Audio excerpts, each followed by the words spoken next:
Concerns over Queen Elizabeth II's health have been raised over recent months as she has been forced to pull out of several engagements. Most recently, the Queen was unable to attend the cenotaph ceremony on Remembrance Sunday after spraining her back. Now, as Prince Charles and Camilla, the Duchess of Cornwall, arrived in Jordan for their first royal tour in 2 years, Queen Rania has paid tribute to the Queen and bestowed praise on the monarch.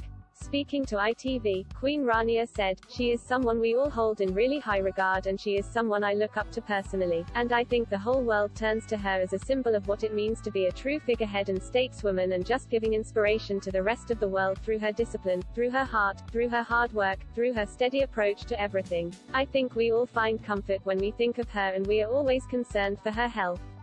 But she is a strong woman and she, even at this age, is very active. We can all just hope to be as active as she is at that age. Our best wishes are always to her and hopefully she will have many more years ahead of her." The palace has removed this week's planned events from the Queen's busy agenda for her to rest on the doctor's advice.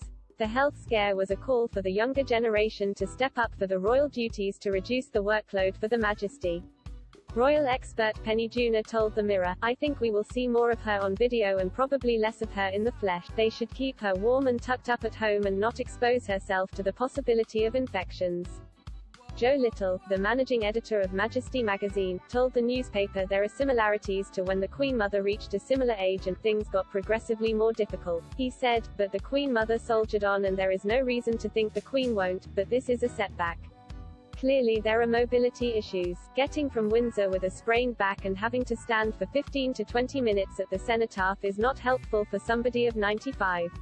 He said, "In terms of official engagements before the end of the year, I don't think we'll see her out and about doing anything officially, even if she recovers from the sprained back. Her Majesty continues to do light office work and weekly virtual Zoom meetings with Prime Minister Boris Johnson in the last few days." The British monarchy is set to celebrate the Queen's Platinum Jubilee next year in June 2022 to mark her 70th year on the throne. Charles and Camilla's royal trip to Jordan was initially planned for March 2020 but had to be pushed back as a result of travel restrictions. As part of their trip, the couple will be visiting both Jordan and Egypt, using the tour to highlight the important bonds between the UK and both countries. The tour, which comes just days after the conclusion of the COP26 conference in Glasgow, will also have a strong focus on addressing the climate crisis. The Duke and Duchess of Cornwall's trip makes them the first members of the royal family to carry out a major overseas tour since the pandemic started. In Jordan, Prince Charles and the Duchess of Cornwall will mark the country's centenary and 100 years of the UK-Jordan bilateral relationship.